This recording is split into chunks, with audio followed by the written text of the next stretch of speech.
Je vais vous avouer quelque chose. Je n'aime pas les réseaux sociaux. Et pourtant, si vous me suivez depuis quelque temps maintenant, vous avez peut-être vu que j'offre du contenu sur d'autres plateformes, d'autres réseaux sociaux. Sincèrement, ça me fatigue parfois. Oui, je suis sur les réseaux sociaux, bien sûr, pour me faire connaître, et ça marche, je dois le dire. Et d'ailleurs, je vous remercie pour ça. En plus, vous le savez, je donne des cours de français en ligne, donc je travaille sur ordinateur toute la journée. Autrement dit, je suis dépendant des écrans.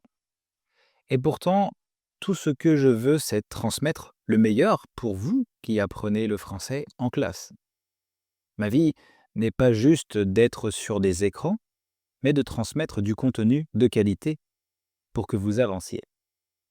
Et si je veux que ça continue de fonctionner, je me dois d'être constant sur les réseaux sociaux.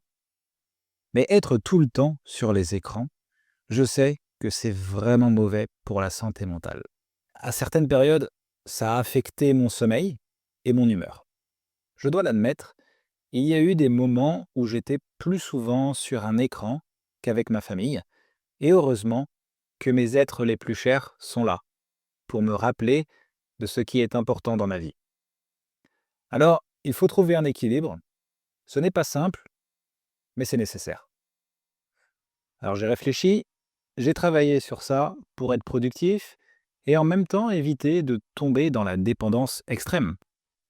Je sais que c'est un problème de société très actuel, je ne suis pas le seul, bien sûr, et donc maintenant, cette dépendance, je la connais, je la gère. Parfois elle revient, mais je me bats contre elle tous les jours. Et avant d'écrire cet épisode, je me demandais comment ça se passe pour vous. Je sais que maintenant vous êtes beaucoup à utiliser Internet, les réseaux sociaux et donc les écrans pour améliorer votre français. Alors je me suis dit, je vais vous en parler dans cet épisode et je vais vous donner des conseils pour éviter une dépendance aux écrans et donc vous sentir bien dans votre apprentissage du français. Bonjour, je suis Jonathan, professeur de français natif et coach pour tous ceux qui souhaitent gagner en confiance en français. Dans mon podcast, toutes les semaines, vous allez améliorer votre compréhension du français, mais aussi à débloquer votre apprentissage et enfin à mieux comprendre les codes culturels français. Sachez que vous pouvez accéder à la transcription gratuite et aux flashcards sur mon site web www.tavieenfrançais.com. Et si vous avez un moment, vous avez aussi la possibilité d'évaluer ce podcast avec une étoile et un commentaire. Aujourd'hui, on va donc parler d'un sujet qui vous concerne sans doute directement, notre relation aux écrans, aux réseaux sociaux et comment tout ça influence votre manière d'apprendre une langue comme le français. Est-ce qu'on peut être accro à son téléphone et progresser en français? Est-ce que les réseaux nous aident ou nous freinent? Bon, que ce soit développer son activité en ligne comme je fais, ou apprendre le français en ligne comme vous faites, les deux, ça demande de rester de longues heures sur Internet. Alors d'abord, ce qui se passe, c'est que vous pouvez vous sentir submergé d'informations avec les écrans, car il y a trop de choix disponibles en même temps. Quand vous cherchez du contenu en français, vous pouvez trouver des choses intéressantes, des vidéos, des articles, des applications. Vous vous inscrivez, vous suivez des comptes, et puis petit à petit, arrivent des publicités, des notifications, etc. Et tout ça arrive en même temps, sur votre écran. Vous commencez une activité pour apprendre, mais très vite, autre chose attire votre attention. Ça peut être un autre contenu intéressant qui apparaît, et là, vous commencez à suivre 1, 2, 3, 4, 5, 6 types de contenus en même temps. Du coup, Ça devient difficile de vous concentrer. Vous ne savez plus quoi choisir, ni par où commencer, et bien sûr, ça peut devenir fatigant ou stressant. Et là, ça y est, vous êtes piégé par la distraction. Combien de fois ça m'est arrivé d'être distrait? Ouf, plusieurs fois par jour, c'est sûr. Les distractions peuvent être de n'importe quel type. Une personne qui entre dans votre pièce, un téléphone posé à côté de vous, un message sans importance, un petit carré de chocolat qui vous attend. Bref, il faut apprendre à se mettre des limites.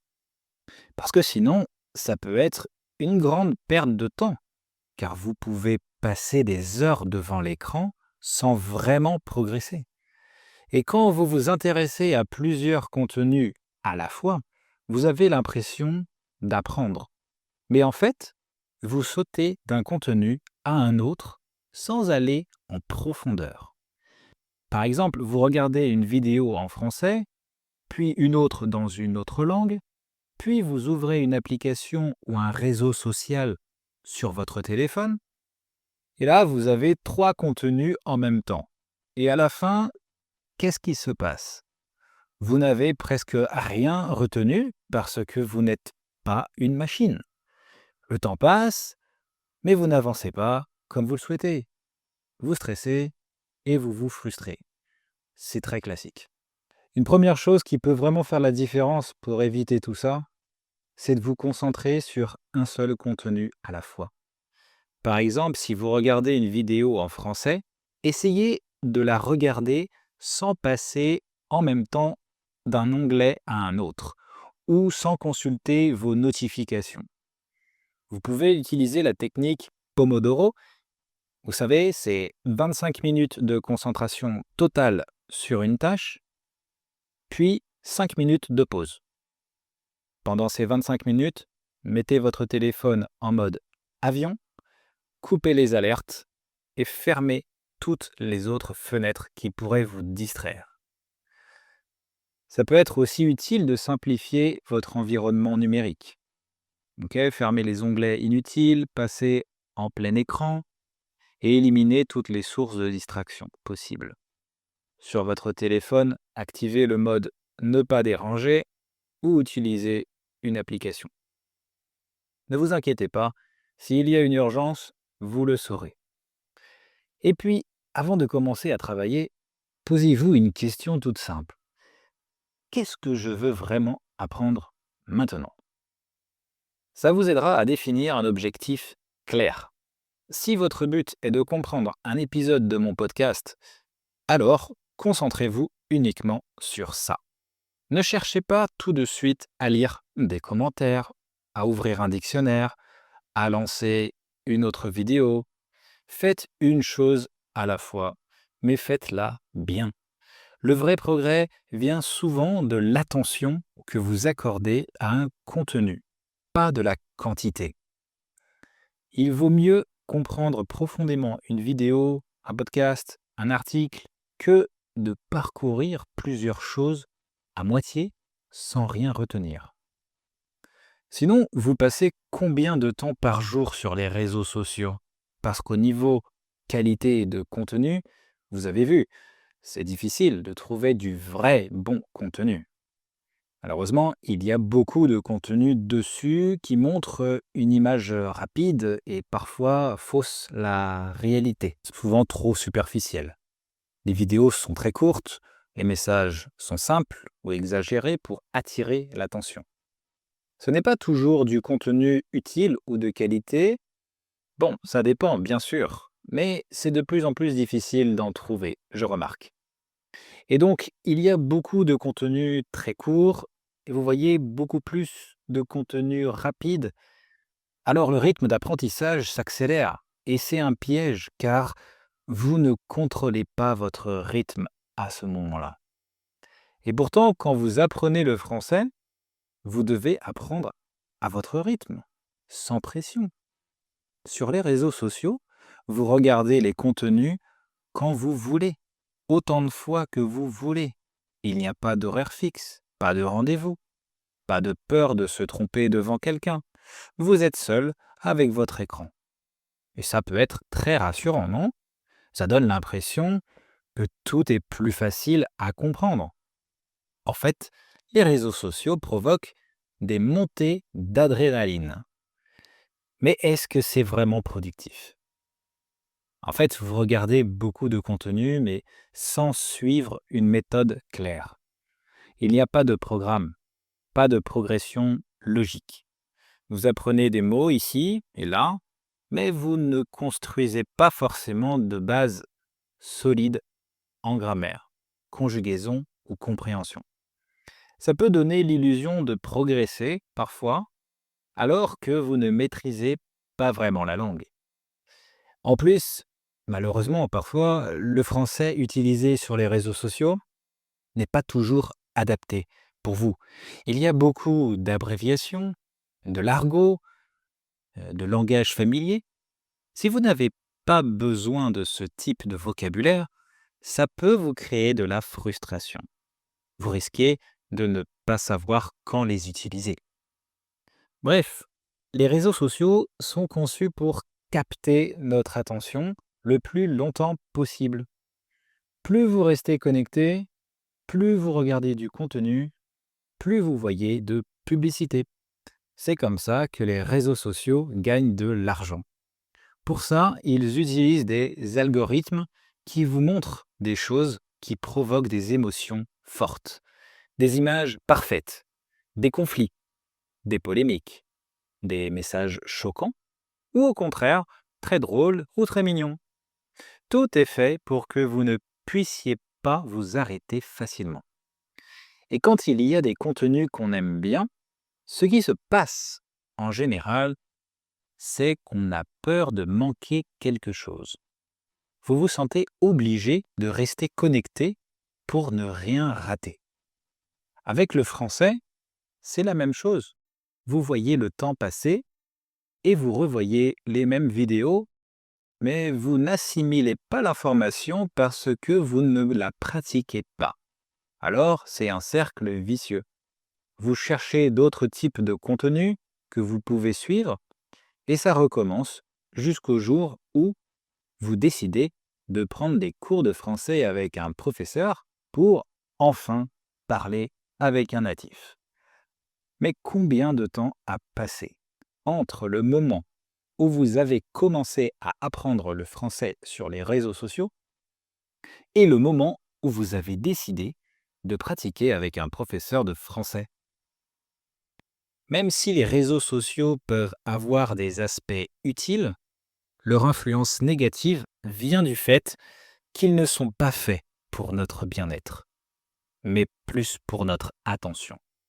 C'est donc important de les utiliser avec conscience, de faire des pauses et de garder du temps pour la vraie vie, loin des écrans.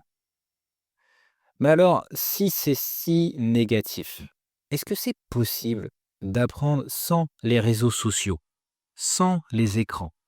Et si oui, comment faire? La réponse, eh bien oui, bien sûr que c'est possible. Tout est possible. C'est la décision de chacun. Le rythme est propre à chaque personne. Pendant des siècles, les gens ont appris des langues sans Internet, sans téléphone, sans ordinateur. Et ça fonctionnait très bien. Peut-être moins vite que maintenant, vous me direz. Mais ce qui compte vraiment, ce n'est pas la technologie, mais c'est la motivation, la régularité et surtout le contact réel avec la langue. Alors si vous n'avez plus d'idées, laissez-moi vous rappeler certaines choses importantes que vous pouvez implémenter pour votre apprentissage en essayant de vous éloigner un peu plus de vos écrans. Alors, il y a plusieurs façons d'apprendre le français autrement, de façon plus simple, plus calme. Par exemple, lire. Ça paraît évident, mais j'ai des élèves qui adorent lire et qui ne lisent plus parce qu'ils pensent qu'ils n'ont plus le temps pour ça. Mais ça peut être lire des livres adaptés à votre niveau, des petites histoires, des livres pour enfants, des bandes dessinées, des journaux faciles à comprendre. Il existe aussi des livres bilingues où le texte est en français et dans votre langue côte à côte que vous pouvez trouver dans n'importe quelle librairie. La lecture est une méthode très riche, car elle vous permet de voir du vocabulaire nouveau, de comprendre la structure des phrases et d'améliorer votre grammaire presque sans effort et surtout sans mal de tête. Et la lecture n'est pas suffisante. Bien sûr, il faut écouter en français. Même sans écran, vous pouvez écouter des CD audio, des émissions de radio, des livres audio ou encore des podcasts que vous avez téléchargés à l'avance. Ce que vous faites maintenant avec mon épisode, c'est très bien. Je crois sincèrement que c'est le meilleur moyen d'écouter car vous vous concentrez sur un seul sens. L'ouïe, une seule voix, une seule personne. Quand vous voyez un film, vous devez voir, lire les sous-titres et écouter. Ce n'est pas évident de faire tout ça en même temps, même si c'est très attrayant, je sais. Personnellement, j'ai choisi de vous offrir un podcast gratuitement car je sais que ça permet de se focaliser sur la lecture avec la transcription et ça à son rythme. Mais attention à bien le faire. Vous vous rappelez, je vous ai dit une tâche à la fois. Écoutez plusieurs fois le même épisode. Je vous conseille de faire ça, surtout si vous l'avez aimé. Et après la troisième écoute, écoutez-le, mais cette fois-ci en faisant autre chose. Oui, parce que pour les 2 premières écoutes, c'est mieux de ne rien faire d'autre et juste se concentrer sur ce que je dis. Je sais que c'est difficile, de ne pas faire plusieurs choses à la fois actuellement, mais c'est vraiment important. Et de cette manière, petit à petit, sans précipiter votre apprentissage, ça va vous aider à habituer votre oreille à la langue, au rythme, au son et à l'accent. Vous commencez à reconnaître des mots, des expressions, et petit à petit, ça devient plus naturel. La même chose avec la musique. Écoutez des chansons en français. Apprendre les paroles, chanter un peu, c'est un très bon moyen d'apprendre sans avoir l'impression d'étudier. La musique touche vos émotions. Et ce que vous ressentez, vous le retenez mieux. Moi, je me rappelle, j'ai appris l'anglais avec la chanteuse Pink et les Red Hot Chili Peppers. Et oui, à l'époque, j'écoutais du rock, j'écoutais leurs chansons et je me concentrais sur les paroles. Et encore aujourd'hui, je me souviens de quelques paroles. Quant à l'écriture, écrire à la main, c'est très puissant. On a démontré qu'écrire à la main permet de mieux retenir l'information. Alors, par exemple, quelque chose d'excellent, vous pouvez tenir un journal intime, écrire ce que vous avez fait dans la journée, poser des questions, anticiper des conversations, ou même faire des dictées avec mes épisodes, c'est génial. Le fait d'écrire vous aide à mieux mémoriser, à mieux comprendre la langue et à réfléchir à ce que vous voulez dire. Mais apprendre une langue, ce n'est pas seulement lire, écouter ou écrire. C'est aussi et surtout parler. Et pour parler, pas besoin de réseaux sociaux. Si vous avez autour de vous des personnes qui parlent français, même un peu, n'hésitez pas à leur parler tout de suite. Si vous ne connaissez personne, vous pouvez aussi chercher des groupes de conversation dans des bibliothèques, dans des associations ou dans des cafés où on organise des échanges linguistiques. Le contact humain est irremplaçable. C'est ça qui va vous donner confiance, qui va vous obliger à chercher vos mots et qui va vous aider à progresser et qui va vous aider à progresser naturellement. Et bien sûr, vous pouvez prendre des cours en présentiel. Un professeur peut vous guider, vous corriger, vous encourager. Vous serez dans une classe avec d'autres apprenants en général et vous suivez un programme. Bien évidemment, rien ne vous interdit de prendre des cours en individuel, en ligne, Mais à vous de gérer votre temps sur les écrans. Par exemple, vous pouvez prendre 2 heures de cours avec un professeur en ligne et le reste, vous pouvez utiliser tous mes conseils que je vous ai commentés un peu plus tôt dans cet épisode quand vous avez du temps libre. Communiquez-le à votre professeur et il saura vous aider pour améliorer à être autonome dans vos activités en français.